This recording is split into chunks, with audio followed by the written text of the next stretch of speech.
IRL à quoi tu joues, épisode 5, Passion. Salut Jay.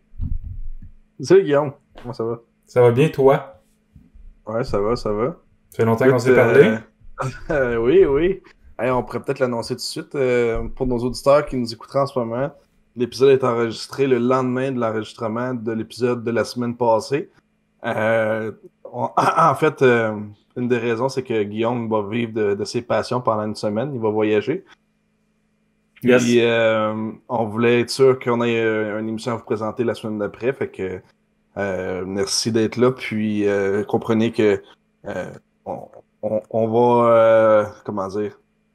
C'est normal qu'il y a des bouts qui vont être un peu plus courts à cause que justement on enregistre là, le lendemain. Donc, c'est cela. Puis toi, quoi de neuf depuis hier? Pas grand-chose. J'étais allé marcher aujourd'hui, il faisait super beau. Ah ouais. On est le 28 juillet en passant là, au moment d'enregistrer ça. Là, puis je pense que l'épisode va être diffusé le 6. Le 6, probablement le 6 août. C'est ça. Ouais, c'est ça, Jay, tu l'as dit, là, mais je m'en vais. Je suis en vacances en ce moment, puis vendredi cette semaine, donc vendredi le 30 juillet, je prends l'avion pour aller à Vancouver. Nice. Ma blonde puis moi, on est des voyageurs, puis c'est comme le compromis qu'on a décidé de faire cette année. L'été passé, on avait des billets d'avion pour aller en Italie. Puis, avec la situation de la COVID, c'était pas tellement tentant d'y aller. Puis, de toute façon, on pouvait pas. Fait qu'on avait des crédits voyage à utiliser là, avec Air Transat. Puis, on les a utilisés cette année. En tout cas, une partie des crédits voyage pour se payer des billets d'avion vraiment pas chers pour Vancouver. Ça a coûté 250$ chaque là, pour un aller-retour. En temps normal, ça coûte plus dans les environs de 500-600$ à peu près là, pour l'aller-retour. Fait que ça valait vraiment la peine. Puis même les hôtels, là, on dort downtown Vancouver, puis les hôtels coûtent moins de 200$, là, fait que ça aussi, c'est quand même super abordable. Fait qu'une belle opportunité d'aller là-bas. Puis il y a mes parents, il y a ma sœur avec ses filles, puis avec son chum qui sont là en ce moment, eux autres en vacances, eux autres aussi. Fait qu'on va se croiser là le 31 puis le 1er. On va faire l'essentiel de notre voyage de notre bord, là, mais ça va être cool de les retrouver là-bas pendant une journée ou deux. Vous allez faire quoi, là? Vous allez faire les touristes? Ouais, on va faire les touristes. On n'a rien de prévu de très clair. Moi, je suis déjà allé à Vancouver il y a 4 ans. J'étais allé à Whistler aussi pendant que j'étais là-bas. Puis cette fois-ci, là, on regardait pour aller peut-être sur l'île de Vancouver à Victoria. Mais notre voyage est tellement en cours, là, on a juste 6 nuits. Puis on s'est dit que pour une ville comme Vancouver, là, ça vaudrait le coup de rester sur place. Fait que on se reprendra pour Victoria peut-être.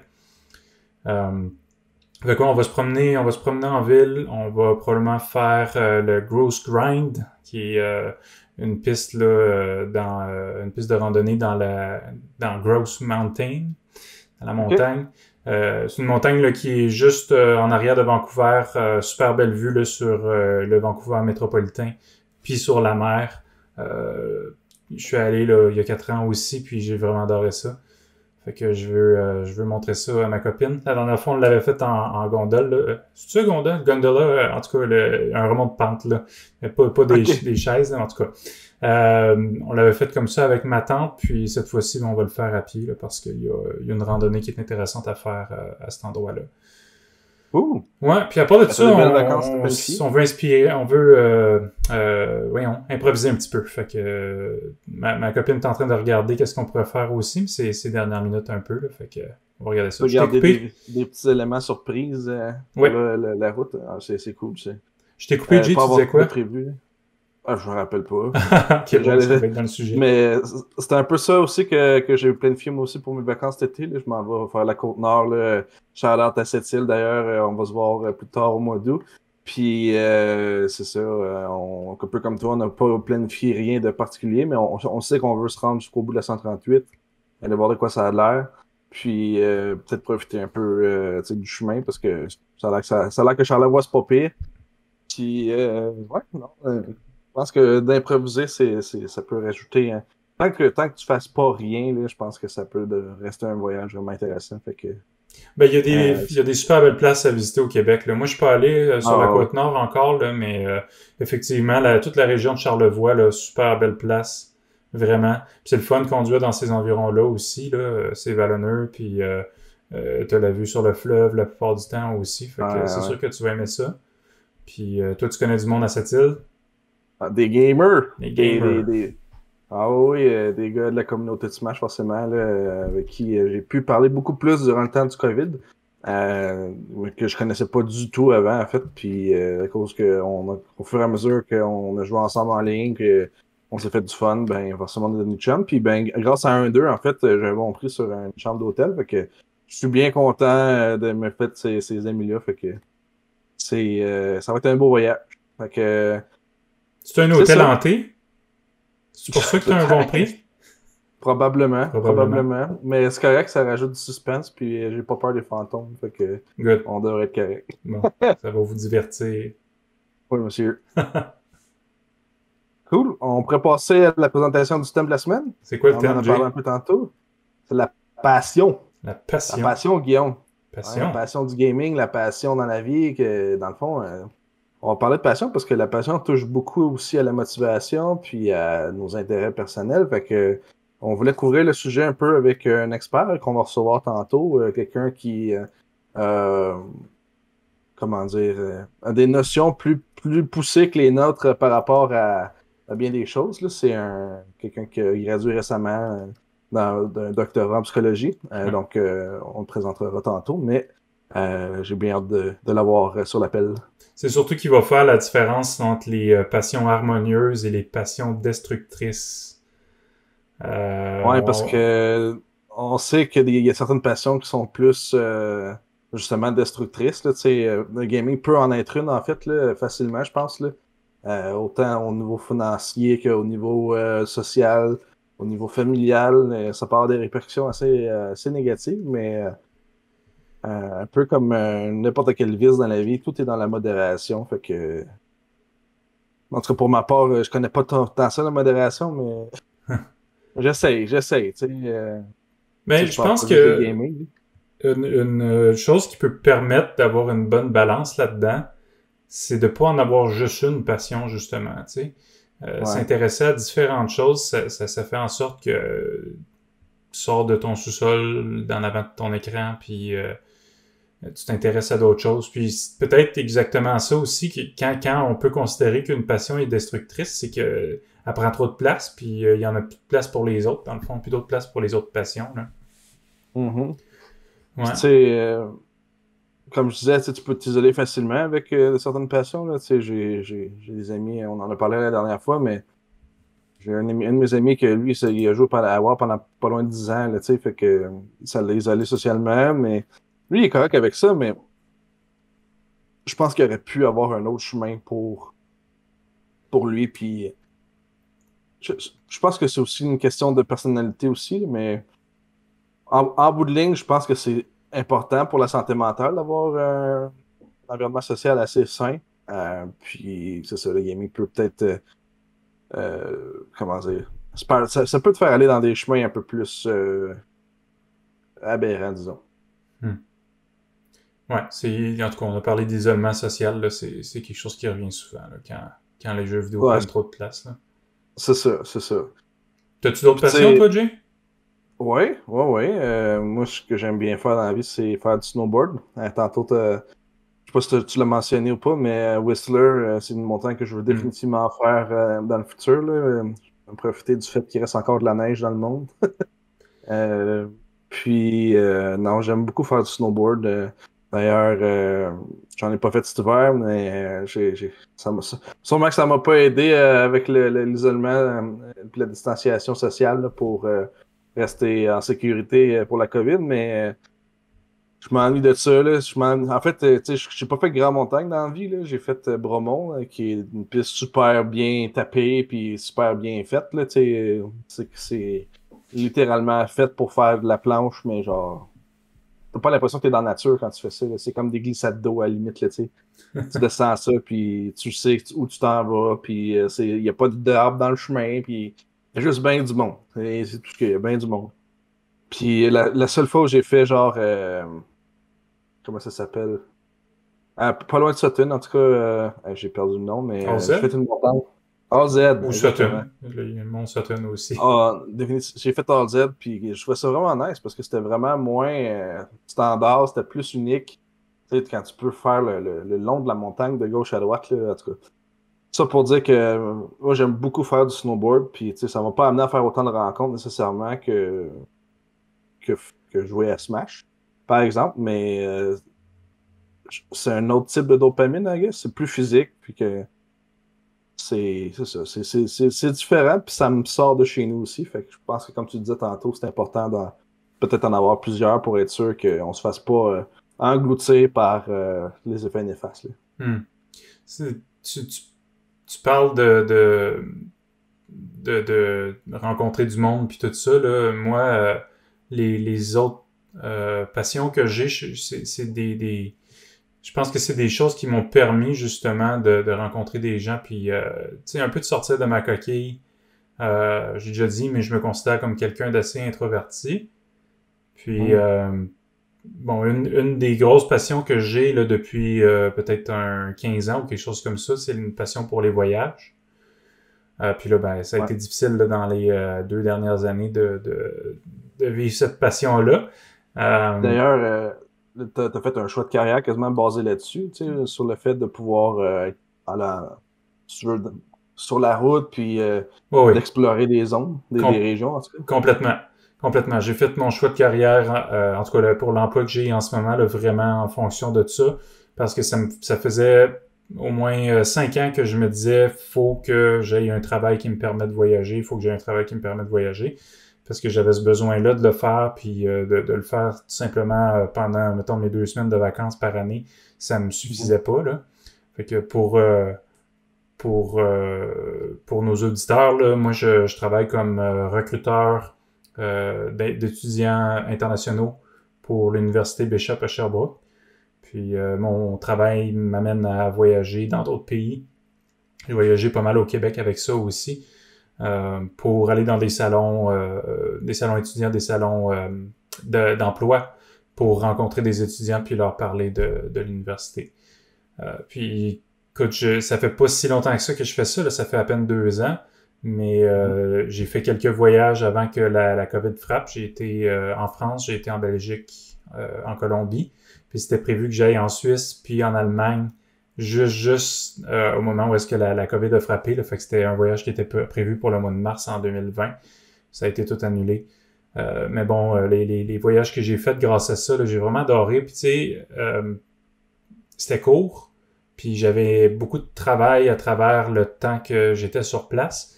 Mais tu sais, des fois pour moi, là, juste visiter le centre, le cœur d'une grande ville, le fait de dormir dans un hôtel, le fait de pouvoir le matin sortir de mon hôtel puis me chercher un petit café où est-ce que je vais pouvoir m'asseoir puis juste observer les gens puis tout ça, là.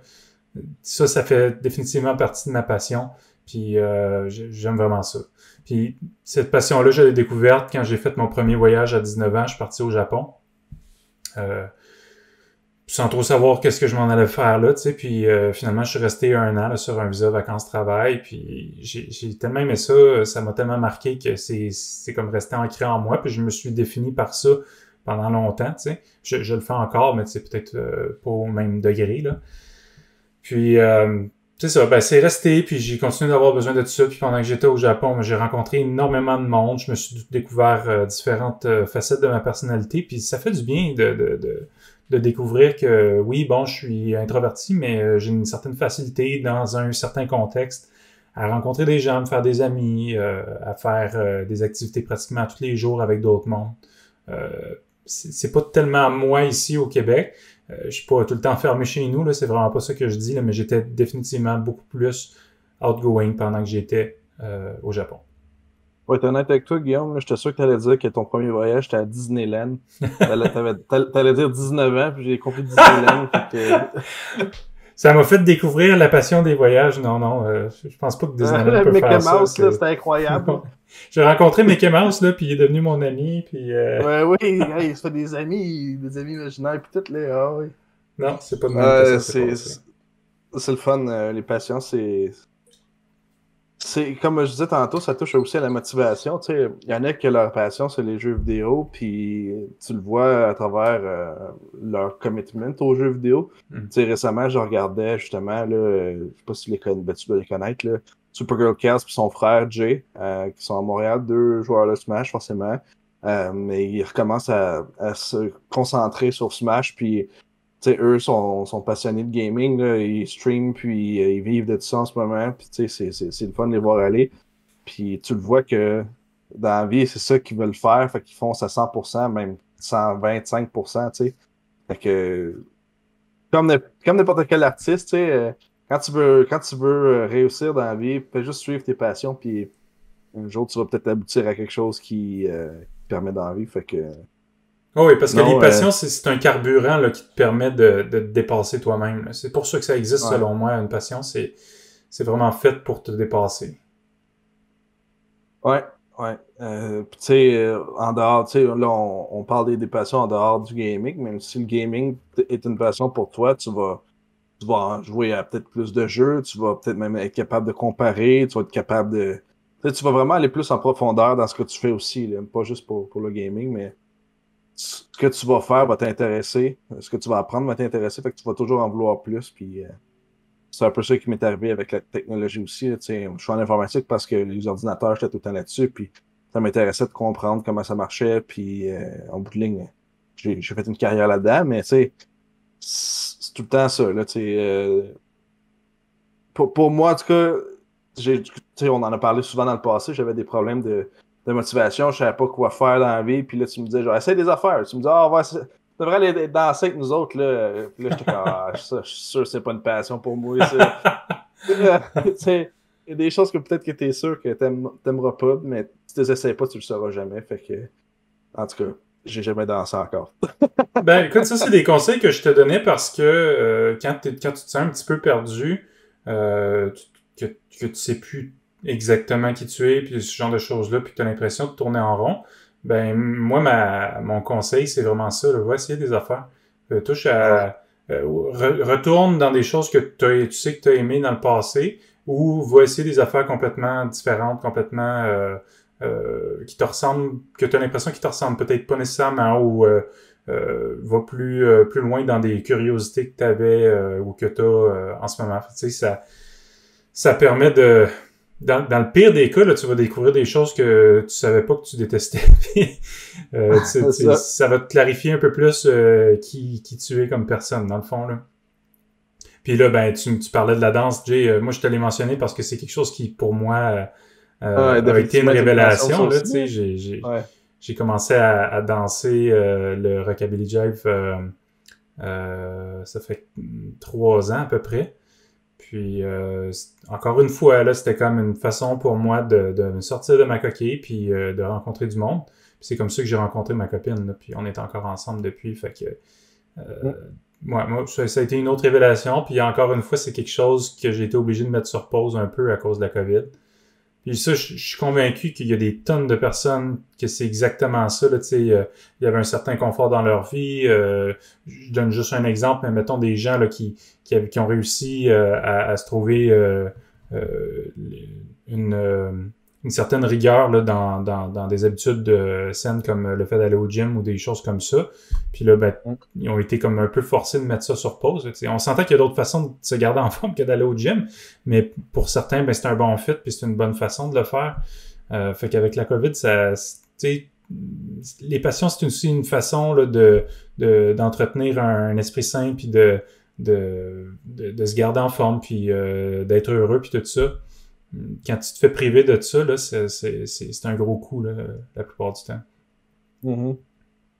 La musique aussi, ça a été une passion pendant longtemps. Là, comme, encore une fois, la COVID nous a tous touchés, fait que je peux plus aller voir de show.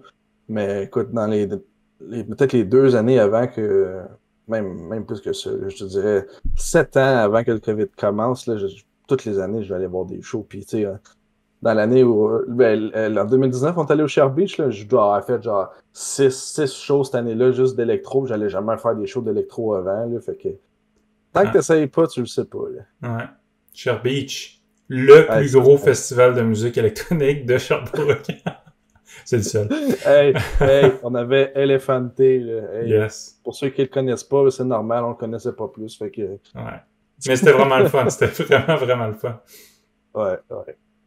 On était Good, VIP. ben oui, ben oui. Fait que non, le patient, c'est un thème qui touche, tu sais, comme on le disait, là, ça peut être positif comme négatif, là. Tu connais-tu des gens, toi, qui ont vécu des passions un peu négatives, destructrices? Je sais pas.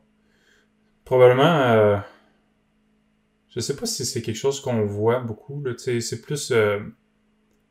c'est plus toi-même qui va le savoir, là, s'il y a quelque chose qui est destructeur dans tes passions. Puis tu sais, Moi, j'en connais un, moi. ouais, vas-y donc. S'appelle Guillaume Hood, puis il a une passion pour le gambling. Ouais, ouais, mais c'est contrôlé, tu sais, puis Ouais, ouais, ouais, ouais. j'essaie de limiter les dégâts. Non, c'est moins pire que ça. Mais t'as raison, Une bonne façon de le mettre. j'aime ça les jeux d'argent. J'aime beaucoup le poker. J'ai joué énormément quand j'étais plus jeune, puis là, j'ai slacké quand même pas mal là-dessus. Puis, ben, tu vois, tu sais, oui, c'est vraiment une passion. Puis je pense pas que j'ai été dans la portion Non, destructrice. Puis tu vas voir, forcément. Fred pourra nous expliquer exactement ce que c'est. Mais non, je pense pas que Pas j'ai été du spoiler, côté là. destructeur, mais il y a un potentiel destructeur qui est évident là-dedans. Là, tu sais, Absolument. il C'est faut faire pathologique, attention, ça. puis il faut que ça soit contrôlé. Il faut pas que tu dépasses tes limites. Mais pour Je pense que moi, ça revient.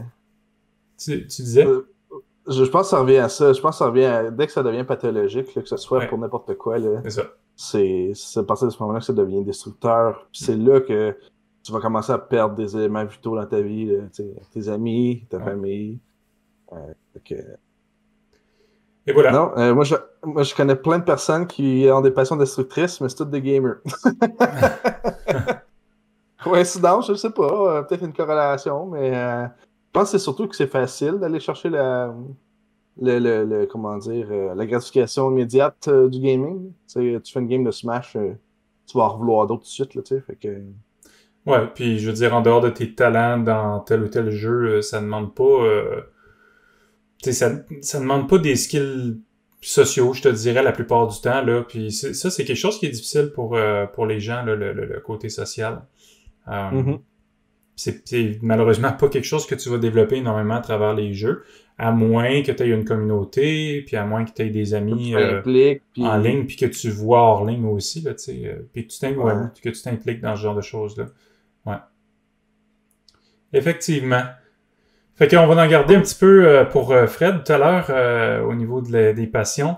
Là, normalement, ça serait notre segment courrier des auditeurs. Puis comme dans l'épisode précédent, ben, je veux dire, on est juste le lendemain. Là, fait que j'ai pas eu le temps on n'a pas eu le temps de recevoir des courriers des auditeurs cette semaine. Fait que je vais en Mais profiter. Oui? si vous en avez, Ben oui. hein? Si vous en avez, envoyez-les-nous. Envoyez-les-nous. Envoyez-les. Envoyez-les-nous.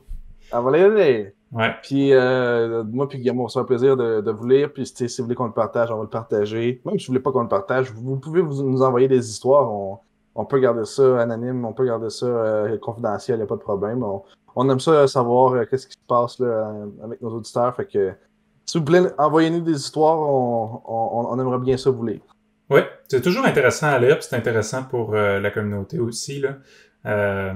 Tout le monde en a des histoires par rapport aux jeux vidéo. Puis ça peut être n'importe quoi d'autre. Le thème aujourd'hui, c'est les passions. Ben, parlez-nous de vos passions, puis on va le lire dans le prochain épisode. C'est pas plus grave que ça. Puis, ouais, belle opportunité là, de parler de ça.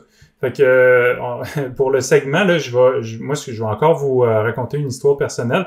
Ben, c'est pas une histoire, c'est pas une anecdote non plus, mais en dehors des jeux vidéo, une autre passion que j'ai, c'est pour les board games. Donc Okay. les jeux de société, mais un en particulier qui s'appelle Game of Thrones The Board Game. Puis c'est un jeu de stratégie qui peut ressembler un petit peu à Risk, mais moins l'élément chance. Là, fait que tu brasses pas des dés, Risk, ça peut être frustrant. Là. C'est un beau jeu, puis le jeu de conquête du monde, c'est intéressant, là, tout le monde connaît Risk, tout le monde a joué. C'est frustrant par bout, là, quand tu te fais... quand quelqu'un t'attaque avec une armée de 5 contre ton armée de 32, là, puis tu réussis à te battre parce qu'il est chanceux sur les dés. Hein. C'est un jeu qui peut générer beaucoup de frustration. Mais mon board game, le board game de Game of Thrones, là, c'est selon moi le jeu qui a le meilleur potentiel de jeu stratégique. Puis c'est un jeu là, auquel j'ai dédié beaucoup d'heures. Dans le temps, je jouais vraiment la version board game avec mes amis. Puis écoutez, ça peut prendre 4-5 heures là, pour compléter une game, mais on jouait à toutes les semaines. J'adorais ça, c'était vraiment la soirée là, que j'avais le plus hâte de faire là, dans ma semaine. Si t'as pas brandé Game of Thrones, ça serait-tu aussi le fun ou ça prend Ah oui, non, on s'en Game fout, of là. Thrones? Je veux dire, ça... Ouais, ça pour les auditeurs qui avaient regardé la saison 8 et qui auraient mis leur collection DVD aux poubelles de Game of Thrones. Il faut lire les livres, hein, Jay, parce que la série, ils ont fait une Christie de bonne job jusqu'à peut-être la saison 4, selon moi, là. Puis ils ont commencé à prendre des libertés après ça, là, puis la plupart du temps, c'était de la poubelle, fait que il aurait dû se coller plus aux livres, là, mais bon, je pense qu'ils ont pris cette liberté-là parce que les livres sont pas tous écrits, tu sais. Il fallait qu'ils finalisent l'histoire, même si l'auteur est théoriquement à 2 livres de finir sa série. Puis là, le 6e de 7 livres, on l'attend depuis, je pense que ça fait proche 8 ans. Wow. Fait que s'il prend un autre 8 ans pour faire son prochain livre, là, ça c'est à condition qu'il l'écrive. Puis George R. R. Martin, il est vraiment sympathique, mais il y a comme 1 million de projets, là, il écrit toutes sortes d'autres affaires, là, il y a tout le temps des nouvelles, genre je viens d'écrire ça, je viens d'écrire ça. Puis tu sais, la plupart des fans sont comme ah c'est cool, ton contenu est vraiment intéressant, mais ça te tenterait-tu de finir le livre qu'on attend tout, tu sais, son livre principal dans le fond là. En tout cas. Mais lisez ça, ces livres-là. Si vous avez déjà été intéressé par Game of Thrones, peu importe si vous avez commencé à détester ça au bout de, je sais pas, 5-6 saisons, les livres, ils valent vraiment la peine d'être écoutés. Fait que, ouais. Fait que tu disais que tu jouais à ton jeu de Game of Thrones, on peut revenir à ça. Ouais, mais tu sais, je suis en train de me dire que ça va tomber à plat parce que c'est pas une anecdote, là. J'ai rien de croustillant à raconter à propos de ça. Mais non, mais ça bon permet de te réunir, puis c'est un jeu de board, là, tu sais, c'est pas un jeu vidéo, c'est ça que tu dis? Ouais, exactement. Mais là, ils ont fait une version online sur Steam. Digital. Ouais, qui coûte une trentaine de piastres. Puis je me suis mis à rejouer là, beaucoup là, à ce jeu-là, puis super le fun. Ouais, moi aussi j'aime beaucoup les jeux de table, entre autres Magic the Gathering, fait que je suis un gros fan de ça. J'ai joué. Personne ne connaît ça, ce jeu-là. Ah non, il y a personne qui connaît ça. Hein. C'est pas comme si c'était le jeu de table le plus compliqué au monde. Là, mais... Probablement le plus connu aussi. Ouais, probablement. Ouais. Non, cool. Ben merci pour ton partage. Puis si vous avez vous aussi des jeux comme ça que vous aimeriez nous faire découvrir, là, allez-y. Moi puis Guillaume, on va se faire un spécial un jour où est-ce qu'on va essayer des jeux qui nous sont suggérés. Fait que si vous avez des suggestions, allez-y. Ouais, c'est quelque chose qui s'en vient, ça. Fait que oui, allez-y avec vos propositions. L'idée, c'est que on va encore une fois probablement avec un invité, puis ça va être des épisodes spéciaux là, qui rentreront pas dans la série principale. On va inviter quelqu'un, on va tous jouer chacun de notre bord à un jeu en particulier. Puis ça n'a pas besoin d'être des jeux mainstream. Là. Plus le jeu est spécial, plus la conversation va être intéressante. Fait que on va avoir joué au préalable, puis ça va être une discussion à propos de ce jeu-là. Fait que ouais, allez-y de vos propositions. T'as-tu des nouvelles pour nous autres cette semaine, Jay? Ben, comme on l'a dit tantôt, on enregistre le lendemain de l'enregistrement de l'épisode de la semaine passée. Fait que j'ai pas tant de nouvelles additionnelles à rajouter, mais si vous avez pas écouté l'épisode de la semaine passée, je peux peut-être vous rementionner que Blizzard se poursuit en ce moment parce que il génère une culture pratiquement misogyne, discriminatoire envers les femmes, sont payées moins cher, des conditions de travail un peu écœurantes, de l'harcèlement, tu sais, tout ce qu'on est en train de dénoncer depuis 3 ans, là, on dirait que ça allait exploser chez Blizzard, puis en ce moment, il y a beaucoup d'employés qui walk out, là, donc qui veulent plus représenter cette entreprise-là. Comme je le disais aussi, c'est une grosse entreprise dans le gaming, tu sais, ils font des jeux super connus, super majeurs dans le monde du e-sport puis du gaming en général, fait que bref, si vous n'avez pas eu la chance d'entendre cette nouvelle-là, ben la voici. De nouveau. Puis je vous donnerai plus de nouveaux là, au fur et à mesure que ça se développe là, dans les semaines qui suivent. Yes, merci Jay. Écoute, on va passer tout de suite à la pause musicale, puis on va être de retour avec notre invité. Bon, ben tantôt. Tantôt.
De retour à IRL à quoi tu joues, on est avec notre invité Frédéric Pinard, a.k.a. Pin. Comment ça va, Fred? Ça va bien, deux? Ça va, ça va. Super. Great. Fait que Guillaume, Fred... ça va toujours? Oui, ça va toujours bien. Ok, c'est bon. Fred, tu veux-tu commencer par nous expliquer pourquoi ton tag, c'est Pin? Ouais, ben, en fond, ça va être super simple, là. À la base, c'est parce que mon nom de famille, c'est Pinard, puis que j'ai fait beaucoup de sport d'équipe, puis dans ton tag, dans le nom, c'est toujours ton nom de famille, donc Pin. Mais surtout, par rapport au gaming, parce que la première fois que j'ai eu un tag, c'était à Xbox Live, quand je jouais vraiment beaucoup trop à Halo, puis j'avais 14 ans, puis j'insultais du monde de façon très toxique. Puis à ce moment-là, mon tag était Mexican Shemale. Fait que, Oh boy! fait que je me suis dit peut-être que en ayant un nouveau tag dans la communauté de Smash, ça serait pas le meilleur tag à avoir. Mais avec le recul, c'est sûr qu'il y en a des meilleurs. Fait que je vais regarder ça simple. On met ça Pin ou Pine avec Pinard. Là. En tout cas, tu m'aurais vraiment marqué à vie, je pense, si t'es arrivé au tournoi puis que ça aurait été ça ton nom. Tu sais, on en connaît une couple là, au Québec là, qui ont des tags un peu fucked up. Là, je pense au gars de Saint-Jean, là, je me rappelle plus de son nom, mais en tout cas, si t'étais arrivé avec Mexican Shemale, là, ouf, Ça vieillit pas spicy. super bien, non? C'est ça. Non. Non, c'est ça, tu mets pas ça sur ton CV, ça c'est pas mal sûr. Non. Puis, Effectivement. ouais. Il y avait un plot lasagne dans la communauté. Là, oui. Oh, wow! Ouais, en tout cas, on peut pas dire que c'est pas original, ça, c'est quelque chose qu'on peut pas dire C'est là-dessus. très là. unique. Très unique. Il Good. n'y en a pas deux. Veux-tu nous parler un petit peu de toi, Fred? Qu'est-ce que tu fais dans la vie? Oui, mais à fond, je suis psychologue organisationnel à Raymond Chabot Grant Thornton, qui n'est pas une firme de sondage, mais plutôt comme une firme de comptabilité. Là, pourquoi un psy dans une affaire de comptabilité? C'est pas une deuxième job, c'est simplement parce qu'on fait de l'évaluation de psychométrique là-bas. Souvent, tu sais, les comptables arrivent dans des entreprises, ils sont genre, OK, t'as-tu pensé, voici ton chiffre d'affaires, voici ton ligne dans 5 ans? Puis ils disent, je sais pas. Puis là, il faut que j'engage un DG, je sais pas trop comment faire ça. Puis là, ben ça me tombe bien, on a un service ressources humaines à l'interne, moi, et ainsi que mes collègues. Puis nous, on fait de l'évaluation de personnalité, on fait du coaching, de la gestion de conflits, puis plein d'autres interventions dans le champ de la psychologie organisationnelle. Là. Ouh. Puis, Cool, qu'est-ce que tu fais? On va parler de jeux vidéo évidemment tantôt, là, mais qu'est-ce qui t'intéresse dans la vie? C'est quoi tes passions en dehors des jeux vidéo? Euh, bonne question. Ben, je te dirais, c'est sûr qu'à la base, tu sais, je suis une personne vraiment curieuse, fait que j'aime ça vraiment savoir beaucoup de choses sur différents sujets. Mais à la base, beaucoup la psycho, j'aime vraiment ça.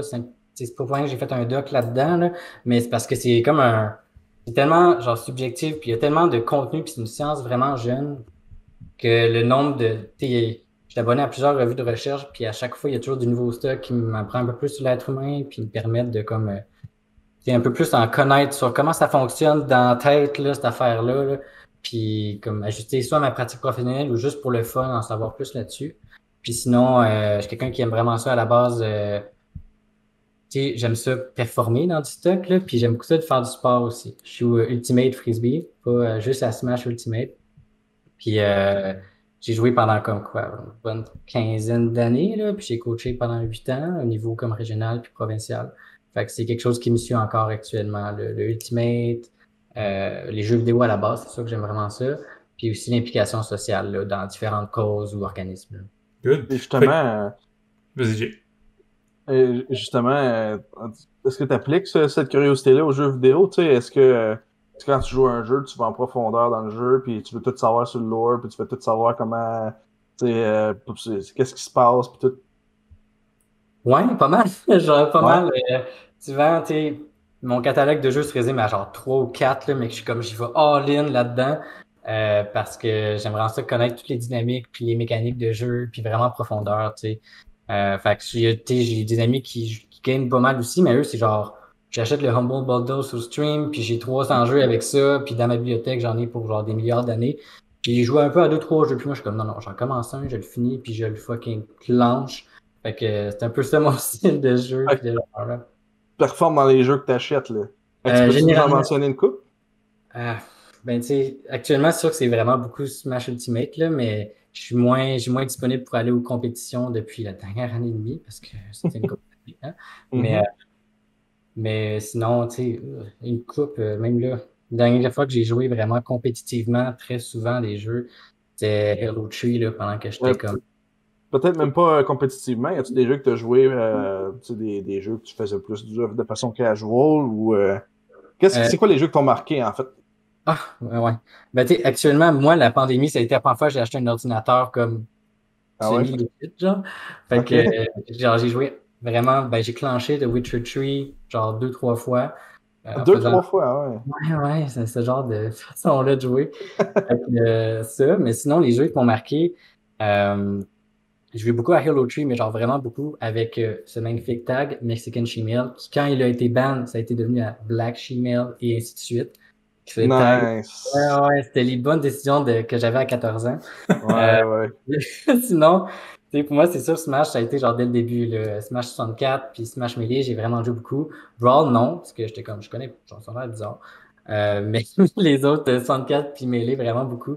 Mais tu sais, que dans ce temps-là, j'étais pas full aware de la scène compétitive, fait que j'étais comme, ah ouais, je suis souvent le meilleur, hein. Puis finalement, genre, c'est ça, j'étais pas si bon que ça. Parce que c'est quand tu t'en vas au premier tournoi de Smash que tu te rends compte que c'est pas si bon que ça, finalement. C'est pas mal dans ce Puis, temps-là qu'on s'est connus aussi, là, tous les trois, là, dans le fond. Là, c'est dans les premiers tournois de Smash 4, là, autour de 2016 peut-être, à peu près.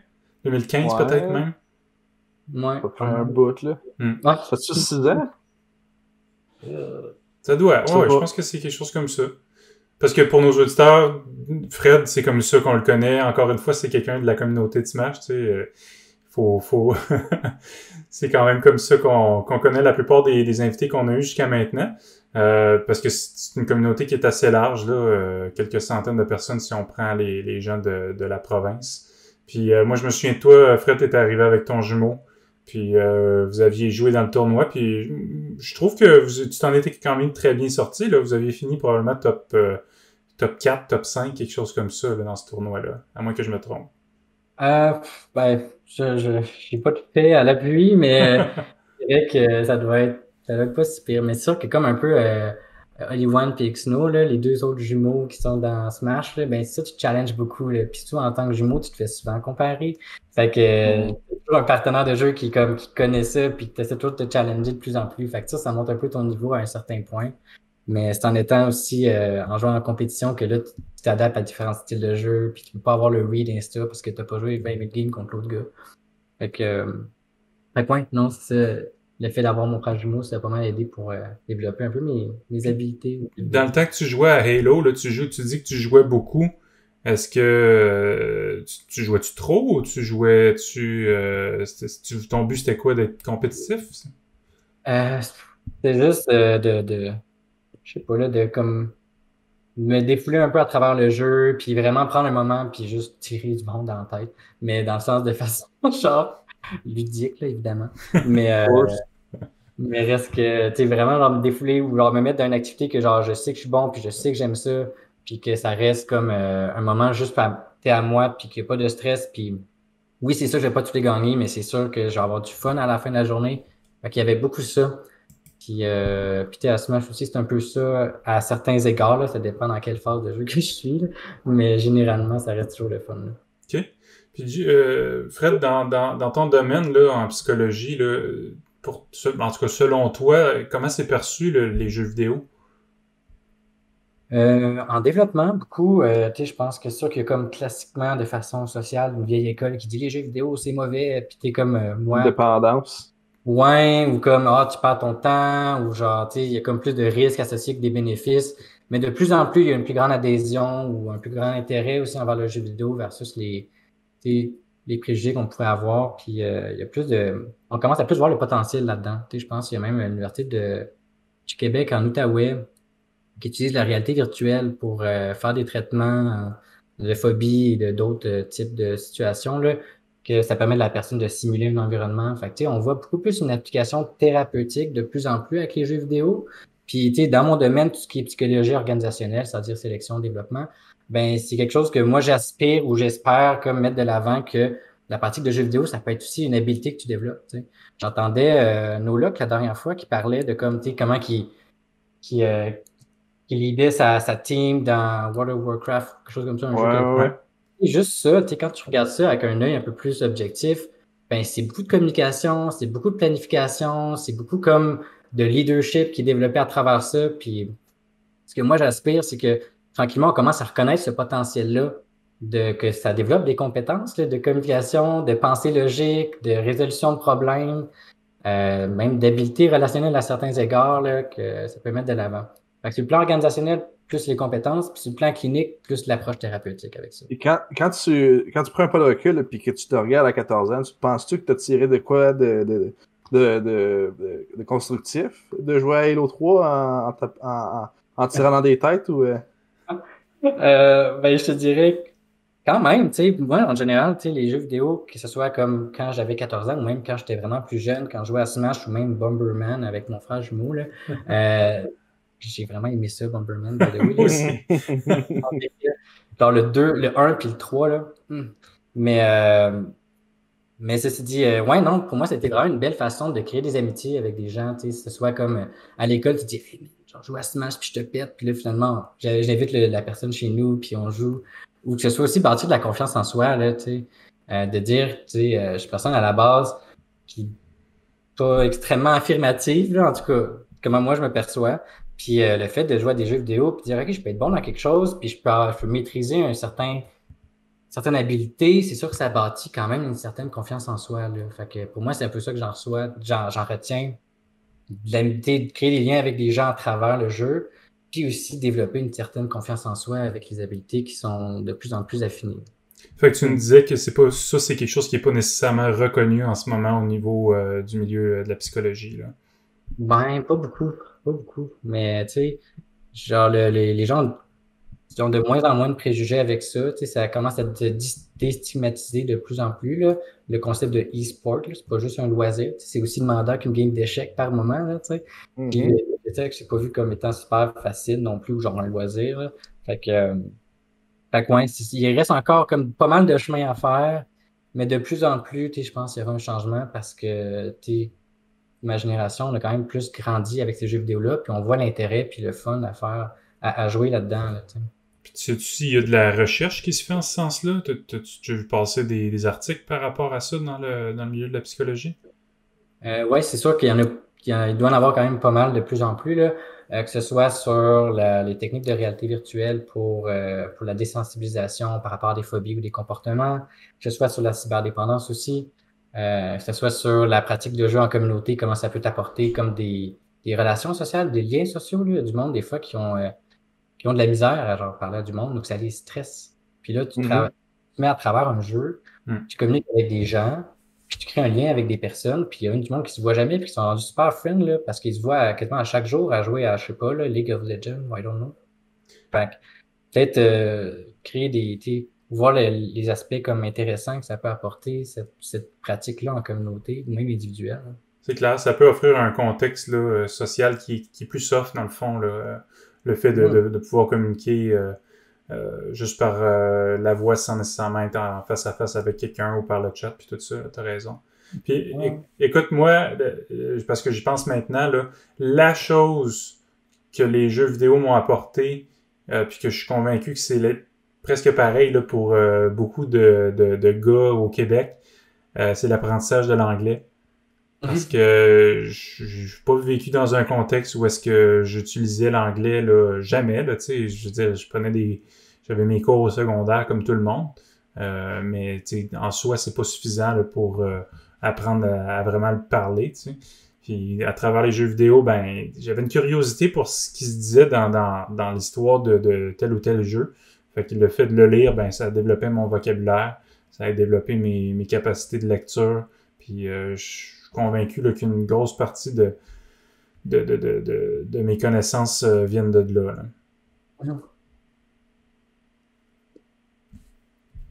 Est-ce que c'est votre cas aussi, les gars? Toi, Jay, tu as vécu dans un contexte un peu plus anglophone ou... Ben, en fait, c'est vrai et non, mais moi, j'ai toujours été bon en anglais à l'école, même parce que moi, j'ai fait primaire, secondaire 1, 2 en anglais, en français. Puis j'ai changé d'école pour aller en anglais à partir de secondaire 3. Puis j'ai toujours eu de la facilité en anglais à l'école française, en grosse partie à cause des jeux vidéo, selon moi. Là. Je faisais pas de temps de. Je lisais beaucoup quand j'étais jeune, là, puis quand je jouais à des jeux, tu sais, forcément, je lisais l'anglais. Puis un peu comme toi, j'ai appris à travers ça. Puis ça m'a vraiment donné une longueur d'onde, je pense, sur les autres dans ma classe qui n'étaient pas très bons en anglais. Autant au parler qu'à l'écrit. Quand tu joues à des jeux que ça te demande de coordonner des choses, justement, tu as besoin de communiquer avec le verbal, puis bon, OK. Ils vont tous reconnaître ton accent français, puis ils vont tous te dire que tu es un français de merde, là. Mais ça, c'est juste Internet, c'est pas le jeu en soi. Fait que non, j'ai définitivement bénéficié de l'anglais à cause des jeux vidéo. Fait que, en tout cas, je me remercie pas mal d'être un gamer aujourd'hui. Ouais, même affaire pour moi de mon bord, là, c'est sûr que quand je peux jouer à Legend of Zelda, Ocarina of Time ou Majora's Mask, là, genre il y a quand même ces textes heavy, là, faut que tu comprennes un petit peu ce qu'ils se disent pour avancer dans le jeu, ou du moins, là, c'est pas si intuitif que ça, là. Fait que non, moi aussi, ça m'a vraiment comme tout appris comme comment lire des phrases, puis comment genre les prononcer, comprendre le sens. Fait que je pense que c'est ça. C'est vraiment important, je pense, pour être bilingue, là, surtout au Québec, où est-ce que les cours d'anglais sont des fois un peu limités. En tout Ouais, c'est super pratique dans le monde de business. Là, donc, en tout cas, s'il y a bien quelque chose que vous voulez que vos enfants retiennent des jeux vidéo, ce sera l'anglais au moins. Ouais. Puis, Fred, on en a parlé brièvement au plus Guillaume, mais tantôt, tu sais, le thème aujourd'hui, c'est la passion. On sait qu'il y a des passions qui peuvent être autant positives que négatives dans la vie. Fait que on voudrait peut-être élaborer sur les passions harmonieuses versus les passions obsessives. Tu peux-tu nous expliquer un peu dans ta perspective, dans tes connaissances, là, comment ça se compare, puis est où la ligne? Elle est pas facile, puis elle bouge souvent. Ça serait généralement ça à retenir. Mais tu sais, puis là, je m'en vais sur des notions un peu plus théoriques de psycho, là, puis je tiens comme à dire, je suis pas un expert non plus là-dedans, parce que je fais plus de la psychologie de développement personnel, mais c'est plus par intérêt que je m'en vais là-dedans, là, fait que, tu sais, moi pas, puis aller checker des sources en ligne, mais plus sérieusement, moi, en lien avec la passion, ben généralement, tu sais, quand on parle de passion, on parle de quelque chose qui est significatif pour toi, quelque chose que tu aimes faire puis que tu passes du temps à faire. À la base, tu sais, c'est pas un PhD pour comprendre ça, là, mais en même temps, qu'est-ce qui est important, c'est que c'est vraiment lié à l'identité. Tu te définis par ça.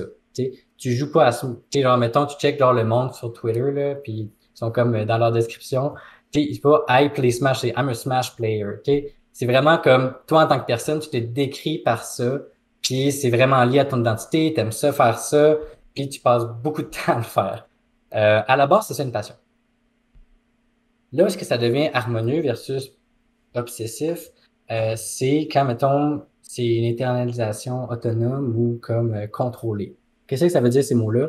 À la base, quand c'est harmonieux, c'est que tu décides de le faire ou pas. Tu sais, quand, mettons, tu te mets dans une activité, je sais pas, tu joues à Smash, puis moi, j'ai beaucoup, en tout cas, je vais commencer avec ça, puis après ça, je vais faire des liens. Une passion harmonieuse, c'est quand, mettons, tu te mets dans l'activité, puis que ça reste toujours plaisant. Que tu passerais des années, puis des années à faire ça, il n'y aurait pas de problème. Pendant l'activité, c'est le fun. Après l'activité, tu es satisfait. T'aimes ça compétitionner, t'aimes ça, genre, t'investir dans l'activité dans laquelle tu le fais. Tu veux persévérer vraiment longtemps. Fait qu'on parle de quelque chose qui est vraiment lié à l'identité. Tu passes du temps, mais que ça reste toujours positif. Puis c'est tout à fait correct que des fois, tu aies des mauvaises journées. Tu sais, genre, tu fais un tournoi, tu sucks, puis shit. C'est pas le fun. Tu sais, c'est sûr que là, c'est sûr que ça arrive des baisses de motivation dans la passion. Mais quand ça devient obsessif, c'est quand, mettons, quand tu te sens obligé de faire ça. Si par exemple, tu joues à Smash ou à n'importe quel autre jeu compétitif, euh, ou peu importe, là, puis que tu dis, aujourd'hui, il faut que je le fasse, puis ça devient lourd à le faire, ou que si, mettons, mais tu te forces à le faire pareil, parce que si tu le fais pas, ben, ton identité est pas complète, tu sais. Si, mettons, tu dis, moi, je suis un Smash player, je joue à chaque jour, puis je vais en faire des tournois, puis si je le fais pas, je pourrais plus me définir en tant que joueur de Smash. Fait que ça devient comme un peu contrôlé, ou tu te sens un peu comme, ça crée un peu de la rigidité un peu là-dedans, là. Fait que finalement, l'activité, elle devient plus nécessairement le fun après que tu l'as faite. Tu le fais, puis t'es comme, bon, un poids de moins. Mais c'est pas, yes, c'était le fun. C'est genre, c'est fini, là, puis on continue. C'est un peu ça qui fait la différence entre une passion harmonieuse puis pas harmonieuse, qui est plus dans le côté obsessif. Puis si mettons, t'es empêché, mettons, tu fais ton activité, puis qu'il y a quelque chose qui arrive qui fait que tu peux pas la continuer hors de ton contrôle, ben si, mettons, c'est une passion obsessive, ça va être vu comme, ça me fait chier, puis ça me fait vraiment comme ça me met en colère.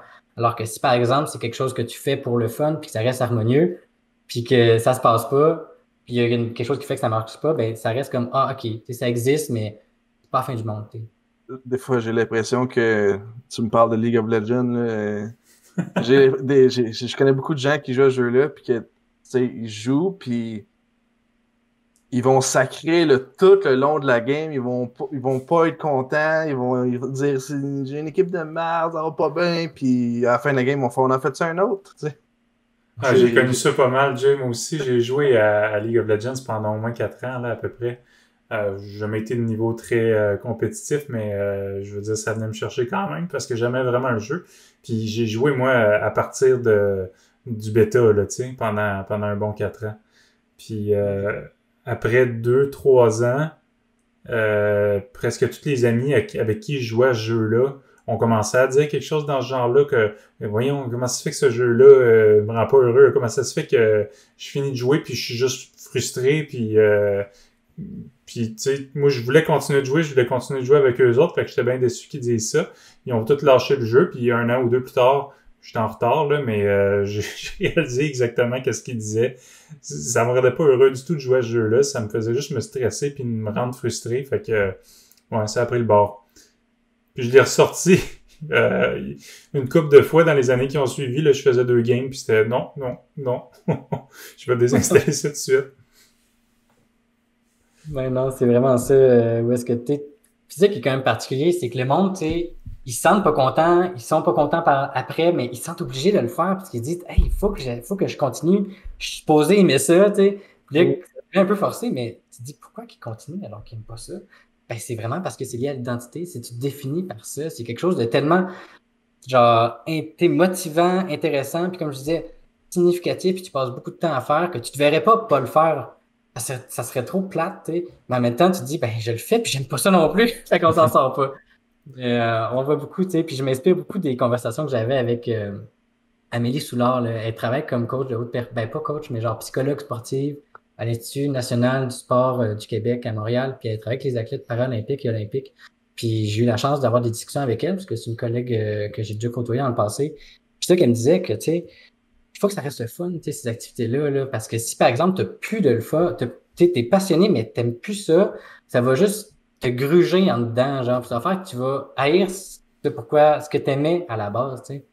Il y avait un super de beau texte, je pense, il y a quelques jours, là, sur, quand il est dans les Olympiques, là, fait que je suis beaucoup ça, c'est pour ça que Ouais, j'ai ouais. les yeux un J'ai peu. été surpris à maudit quand quelqu'un me demandait Hey, tu fais-tu les Olympiques? Je suis comme en 2021, de quoi tu parles, man? Il n'y a pas d'Olympiques cette année. Je me suis fait dire que sur l'université était cancellé. Vous voyez que je suis ça pas mal, là. Oui, oui, oui. Ben, pour Newsflash, ça existe, les Olympiques en ce moment. Puis ça se Ouais. fait à Tokyo. Puis il y avait un beau texte sur genre une certaine Marie-Sophie Harvey. En tout cas, la fille est comme qui a fait des records canadiens en natation, puis tout. Mais c'était toujours une relation de haine puis d'amour avec son sport. Puis c'est du monde qui sont comme dans un 0,1% de personnes performantes dans la vie, là. Mais malgré tout, même à des hauts standards, tu sais, à des hauts niveaux, là, même international, ces personnes-là, tu sais, elle a passé 10 ans à haïr son sport, là. Puis tellement qu'elle est tombée en dépression, l'anorexie, puis tout. Puis ça va quand même Mon heavy, Dieu. mais still. Puis elle est quand même revenue, tu sais, genre après comme quelques années, là, à être des crises. Puis finalement, elle est revenue, puis elle a recommencé à aimer ça, son sport, tu sais. Fait que c'est pas parce que tu tombes dans une passion qui est comme obsessive, ça veut dire que tu veux pas revenir du côté harmonieux. C'est pas dire que tu es du côté harmonieux, que ça veut dire que tu descends dans l'obsessif, que tu peux pas descendre dans l'obsessif. Fait que c'est un peu comme c'est vraiment ça à retenir, que tu sais, tu peux être performant, pareil, même à des hauts niveaux, mais c'est sûr que si t'as pas de fun, ça va pas se maintenir dans le temps. Puis ça va te Hmm. gruger, finalement, tu vas juste plus avoir de fun. Puis c'est un peu ça à la base, tu sais. Fred, Ouais, ça va. quand tu sens ou quand tu vois les premiers signes que tu es peut-être en train de pencher du côté harmonieux vers le côté obsessif, y a-tu des trucs? Y a-tu quelque chose que tu peux faire pour éviter ça? C'est sûr que ça reste comme la self-awareness, là, de genre comprendre un peu comment tu te sens en ce moment. Tu sais, c'est quelque chose de basic, de dire hey, comment tu te sens? Ben, je me sens bien, tu sais, puis tu deviens pas l'agressif. Mais genre, hey, on est pas une site, mais mettons dans le sens que tu sais, vraiment d'être conscient de comment tu te sens en ce moment. T'es-tu tendu? T'es-tu à bout de souffle? T'es-tu genre fâché après le monde? Est-ce que tu puncherais dans le mur? T'sais? Puis d'affaires que des fois le monde, tu sais, ça rend pas compte. T'sais. Fait que ça reste un peu des pratiques de comme dire, OK, comment que je fais pour déterminer quels sont les signes? Comment que je suis stressé ou que je suis pas bien? Comment je les reconnais sur le moment? Puis comment je les gère? T'sais. C'est à la base, c'est ça qu'on essaie de faire en psychologie, là, même si c'est pas chez un thérapeute ou whatever, là, rendre des choses conscientes, là, puis de trouver des triggers, puis de comprendre comment les réguler. Là. Mais tu sais, souvent, moi, j'encourage fortement les gens à essayer la mindfulness, tu sais, la pleine conscience ou la présence attentive. Là.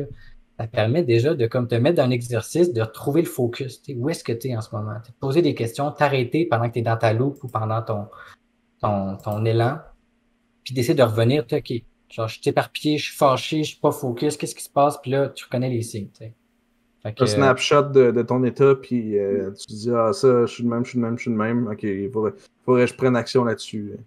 exactement. Puis une autre affaire que moi, je pourrais suggérer, là, c'est beaucoup d'aller, tu sais, quand on parle d'une passion, quand on dit quelque chose qui est vraiment lié à ton identité, c'est quelque chose souvent que tu performes dedans ou que tu aimes vraiment beaucoup. Puis souvent, la performance est liée selon à qui tu es autour de. Par exemple, moi, je suis bon parce que je suis meilleur. Je suis arrivé cinquième au tournoi de 15 personnes. Fait que là, je suis meilleur que 10 autres personnes. Je suis quand même pas pire à Smash, tu sais. Fait que là, ça bâtit un peu ton estime de toi. Puis là, si, mettons, t'arrives pas à avoir cette performance-là, maintenant, ton estime descend. Puis là, tu te dis, ah, je suis pas bon, comparé à l'autre tournoi. Puis blablabla. Tu te mets de la pression, puis tout. Puis souvent, qu'est-ce qu'on veut amener les gens à faire? C'est moins d'aller vers l'estime de soi par rapport identitaire, mais aller vers la compassion envers soi. C'est-à-dire, le but, là, c'est pas de te comparer aux autres pour savoir si t'es bon. C'est de juste faire l'activité, puis de reconnaître que c'est correct que tu sois pas le meilleur au monde. C'est correct d'avoir c'est correct que tu aies des limites. C'est correct que tu as fait des bons coups aussi pendant ton match ou pendant ton expérience, puis tu as été dans le moment présent, puis capable d'être régulé. Fait que, tu sais, pour vraiment essayer de se sortir de la passion obsessive, ce que moi j'encourage les gens à faire, c'est vraiment rester aware de comme, tu sais, ce qui se passe là dans ma tête, là? Où est-ce que je suis rendu, là? Comment que je retrouve le focus? Puis essayer d'être un peu moins dur aussi envers eux-mêmes. Tu sais. Parce que souvent, la passion rime avec performance. Puis quand t'es pas performant, ben les gens, souvent, ils se tapent sur la tête, mais pas te tapant sur la tête, tu vas devenir meilleur, mon gars. Ben, ça dépend à quel degré, là. Mais c'est sûr que souvent, là, c'est pas soutenable à long terme, là. Du monde qui sont super critiques envers eux-mêmes, là. J'ai jamais vu quelqu'un, genre, performer longtemps de façon saine en faisant ça, là. Souvent, ça peut devenir toxique aussi, là, tu sais, tu peux devenir vraiment même désagréable. Là. Je prends comme exemple encore League of Legends, mais tu sais, je sais pas combien de fois j'ai vu des gens devenir toxiques juste parce qu'ils jouaient le jeu-là. Y a-tu une espèce de...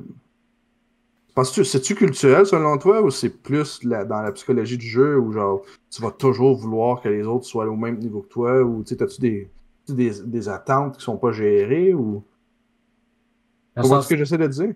ben, tu sais, je vais essayer d'approfondir, là, quand tu parles de genre, quand c'est culturel, c'est-tu quelque chose dans le sens qui est juste dans l'univers du jeu ou c'est comme, pourquoi Ben, dans le sens avec ce domaine-là? c'est-tu à cause de la façon que le jeu est joué que les gens interagissent comme ça ou c'est à cause euh, des attentes de performance des gens? Tu sais, ça peut être un mix des deux, j'imagine, là, mais Ben, je te dirais que c'est assez humain, là. C'est pas nécessairement juste en lien ouais. avec n'importe quand les gens essaient de se sentir meilleurs qu'à moyenne. Et c'est un peu proche, là, mais genre, la majorité des gens se trouvent au-dessus de la moyenne. Tu sais, cette phrase-là n'a pas rapport, mais c'est ça que tu demandes à la majorité des gens sont comme, ouais, je suis meilleur que tout le monde, puis t'es comme, mais si, mettons, il y a une moyenne, il faut qu'il y ait des gens qui soient dedans, puis il faut qu'il y ait des gens qui soient en dessous. Fait que les Ouais. gens, naturellement, pour booster un peu leur estime de soi ou leur image de soi, vont souvent essayer de se mettre des attentes élevées, essayer d'être meilleur que d'autres. Puis souvent, accepter l'échec, c'est pas facile, tu sais, surtout quand tu te fais ramasser. Fait que, fait que ça met des réactions défensives, puis genre, ben non, si j'ai pas perdu, c'est pas à cause de moi, c'est à cause des autres, parce que genre, il m'a pas soutenu à tel moment, ou whatever, il a fait un move de cave, puis c'est possible, mais est-ce que c'est possible que toi, t'as fait de quoi? Puis là, ça devient comme confrontant pour l'estime, puis les gens deviennent toxiques. C'est super, c'est jamais constructif ces commentaires-là, tu sais. Si je me fiais juste à ces commentaires-là, ma mère, elle aurait des dates avec des enfants de 12 ans là, pendant 7 ans encore, là, tu sais, Ah ouais, c'est ça. tu Ouais, sais, les Call of Duty lobby, là, ça définit la toxicité, je pense. Tu le sais dans le dictionnaire, il va dire référez-vous au lobby de Call of Duty. c'est facile, là. Puis Euh, tu dis parce qu'il y a des fois à travers le jeu, ben comme moi quand j'étais jeune, ben ça permet de défouler aussi une certaine énergie, puis de la haine, puis ce que hmm. t'emmagasines. Mais de l'autre côté, c'est quand ça devient heurtant pour les gens, ou ça devient comme juste haineux, ben là, peut-être que ça serait important de réaliser que c'est plus rendu juste un jeu, tu sais, c'est plus rendu, Ouais. ça franchit une ligne, tu sais. Puis C'est c'est là quasiment une excuse pour être méchant, là, tu sais. complètement, complètement. Puis tu sais, ces personnes-là, ils ont toute une raison là, d'être haineux de même, puis d'haïr les gens ou whatever. Puis ça existe, mais ça peut être canalisé d'une autre façon, tu sais. Mhm. Puis, mettons, la personne ne réussit pas à canaliser ça comme du monde, ben elle va juste finalement euh, mettre cette toxicité, cet aspect toxique-là dans d'autres aspects de sa vie, puis finalement, elle va s'isoler, tu sais. Hmm. Fait que souvent, c'est une spirale, tu sais. Comme t'es toxique envers les gens s'éloignent, tu te retrouves tout seul, t'es plus toxique avec les gens, puis là, tu t'enfonces jusqu'à ce que tu atteignes le fond du baril. Là, tu te dis, OK, qu'est-ce que je peux faire rendu là, tu sais. Puis, peut-être un peu en relation avec ça, là, tu sais, qu'est-ce que tu suggères aux gamers de ce monde là, pour avoir des bonnes habitudes de vie saines, en fait, pour rester du côté plus harmonieux de la passion? On dirait quasiment, on parle de Star Wars, là, mais le côté obscur de la passion. Puis Oui, oui, oui. Le côté lumineux, ben ouais, mais les conseils pour rester là-dedans, ben tu sais, à la base, ça reste de déterminer pourquoi tu joues à ça, puis qu'est-ce que tu aimes à faire là-dedans. Tu sais, c'est genre vraiment cibler ça. Pourquoi je trippe à jouer à tel jeu? Qu'est-ce que j'aime faire là-dedans? Puis aussi déterminer qu'est-ce qui se passe quand j'aime ça, ou qu'est-ce qui se passe quand j'aime pas ça. Puis à ce moment-là, de tendre vers, tu sais, ce qui fait que t'aimes ça. Ça a l'air super abstrait, là, j'essaie de le mettre en exemple. Mais je sais pas, tu sais, moi, mettons, je prends mes exemples personnels, là, je joue Ultimate Frisbee, puis j'ai quand même, je me mets des attentes élevées dans la vie en général. Puis je suis comme, bon, ok, je m'en vais jouer, puis je joue dans le A, puis là, je vais jouer contre les meilleures équipes, puis tu sais, je suis dans une des meilleures équipes aussi, là. Mais ça, on l'oublie, tu sais, c'est le moment. Puis je dis comme, ok, tu sais, ça me stresse en ce moment, comment je peux garder ça comme positif? Ben, ok, j'y vais, je me donne un objectif, mon objectif, c'est de faire telle chose sur le match, dans le match, attraper mes passes, faire une longue passe, faire un plongeon défensif, quoi de même. Puis après ça, je vais être satisfait. Puis si j'en fais plus, ça va être du bonus, ça va être que je vais être super intéressant. Fait que, tu sais, ça va être de repérer les signes quand trouver pourquoi tu fais ça, pourquoi c'est le fun. Parce que, si mettons, tu trouves pas de raison à la base, ben, fais-le pas. Deuxième chose, se mettre des objectifs réalistes, t'sais. Du goal setting qui a de l'allure, là, même en SMART, là, spécifique, mesurable, atteignable, temporellement défini, réaliste, je pense. Puis finalement, te laisser une chance d'échouer, tu sais. Ces affaires-là, là, ça va te permettre de garder ta passion plus du côté harmonieux. Tu sais, si tu es capable de cibler ce que tu fais, donner des objectifs, puis réussir c'est ça, à te voir aller, là. Souvent, tu risques de pas trop basculer du côté obscur. Puis tu bascules là, ben, l'important, c'est pas que tu y ailles pas, c'est que tu sois capable de t'en sortir. Puis de réaliser que t'es là aussi, tu sais, si tu fais pas la réalisation, j'imagine que c'est comme n'importe quoi, là. S'il y a pas de problème, il n'y a pas de solution non plus. Exactement. Merci Fred, c'est des super bons conseils là, qui peuvent être appliqués dans la vie de tous les jours pour tout le monde qui joue à des jeux ou pas. Vraiment, là, c'est identifier les passions puis faire ce qu'on peut pour rester alerte à savoir si c'est positif ou négatif dans le fond. Puis dès que ça tombe dans le négatif, ben, essayer de voir qu'est-ce qu'on peut faire pour renverser la vapeur dans le fond. Exact. Fred, je sais que tu es bien occupé avec ton nouveau travail, puis je pense que tu te dédies pas mal à ça. Mais malgré ça, y a-tu des jeux que tu envisages de jouer dans le futur? Tu nous as parlé de Witcher là, avec ton nouvel ordinateur, mais est-ce que tu vas continuer d'accorder une certaine place aux jeux vidéo dans le futur, tu penses? Ah oui, c'est sûr. Ça reste, il faut juste que je me donne le temps de faire ça. T'sais, moi, quand je m'implique dans quelque chose, c'est tout ou pas en tout, là. Fait que là, je suis plus du côté emploi parce que je commence ma carrière de psy. Mais de l'autre côté, il faut que je sois capable de balancer moi-même aussi mes différentes passions. Oui, c'est le fun de s'investir là-dedans, mais il faut pas que ça vienne. Faut que je sois capable de trouver du temps pour du gaming, puis m'investir aussi là-dedans, puis être réaliste dans la performance que je me donne.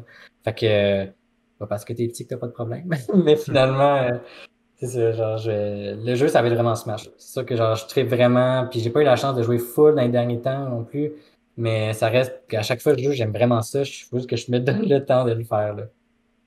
En tout cas, t'es toujours le bienvenu au tournoi, hein. Les tournois ont recommencé à plus grande échelle. On est rendu avec un cap de 24, mais avec les assouplissements récents du gouvernement, on va être en mesure probablement d'augmenter encore. Fait que si tu viens nous voir, on va être bien content de te recevoir, là. Yes, ben, on se voit là-bas d'abord. Good. Cool. Fred, là, on tombe normalement dans la portion où est-ce qu'on offre à nos invités de faire de l'autopromotion. Je pense pas que tu as de Twitch ou un Twitter que tu veux qu'on suive nécessairement. Fait que. En fait, un peu comme nous là, qu'on peut inviter les gens à venir te parler directement s'ils veulent là, sur le Discord ici. Oui. Si tu veux rester sur le Discord, bien sûr. Mais c'est toujours une bonne plateforme là, si jamais vous voulez avoir une discussion avec Fred là, sur est-ce que je suis vraiment toxique dans la vie ou tu sais, je sais pas si ça va être la bonne personne à qui parler pour ça, mais du moins si vous voulez lui parler, il va être dans le Discord, il va être tagué comme collaborateur, donc n'hésitez pas à le rejoindre là-dessus. Si t'as pas d'autres réseaux sociaux, c'est pas grave, c'est pas tout le monde qui a un Twitch avec 10 000 viewers quotidiennement, on comprend ça. C'est vraiment la pandémie qui m'a fait vraiment décrocher de tous les médias sociaux parce que c'était trop chier de voir des posts anti-vax, là. Fait que je délite tout ça. Mais tu vois, Guillaume, lui, il tripait, lui. Ouais, c'est ça. Alors, je peux pas dire ça. Ça, c'était une passion obsessive, c'est sûr, là. Mais sinon, les gens peuvent me rejoindre aussi sur LinkedIn, là. Ça fait genre un peu corporate, là, mais tu sais, c'est là que j'ai majorité de mes messages, puis qu'on peut, tu sais, sur Discord de façon informelle, puis de façon plus formelle sur LinkedIn. Par exemple, vous voulez faire des démarches de coaching ou juste en savoir plus sur l'univers de la psycho, ça me fait plaisir de vous parler là-dessus. Oui, n'hésitez pas à venir parler avec Fred. C'est un gars qui est facile d'approche puis qui a vraiment toujours des choses intéressantes à dire, là. Mexican She-Mail, c'est dans le passé, ça. Oui, on va rester avec ça, je pense, ou pas. Good, on t'invite à rester avec nous autres là, pour les quelques secondes qui restent, Fred. Attends, on va faire les remerciements. Je pensais que t'allais partir la toune, j'avais peur. Là. Non, inquiète-toi pas, là, je vais vous avertir. Ouais, ok. Ben, premièrement, merci à tout le monde d'avoir été là à l'émission. Encore une fois, on est très heureux de vous avoir comme auditeur. On sait que, tu sais, On sait que c'est des sujets qui vous touchent quand vous êtes des gamers. Fait que si vous avez des suggestions, encore une fois, n'hésitez pas. Vous pouvez nous trouver sur iTunes, Spotify, Google Podcasts, YouTube, Twitter, y en a-tu d'autres? Facebook. Peut-être j'en oublie un. Discord. On est partout. Suivez-nous, likez-nous, subscribez. C'est gratuit, ça nous encourage. On vous aime. Puis c'est ça. Je pense que j'ai tout dit. Je pense pas que j'ai rien oublié. Encore une fois, merci Fred d'avoir été là. Ça fut un grand plaisir de te recevoir cette semaine. Puis restez à l'affût pour nos prochains épisodes. Encore une fois, l'épisode est enregistré le lendemain de celui d'Izzy. Fait que on va être de retour là, avec un horaire plus régulier probablement pour l'épisode suivant. Fait que merci à tous. Merci les gars. Ça fait plaisir. Puis là, on danse. Bonne soirée. Ouais, on danse. On danse. C'est le moment de la tune, genre que j'entends pas. C'est ça. Elle est parti là. Ok, c'est Faut que bon. tu danses plus, Fred. Alright. C'est bon. Oh, des moves de tête, il reste des moves de bras des fois maintenant.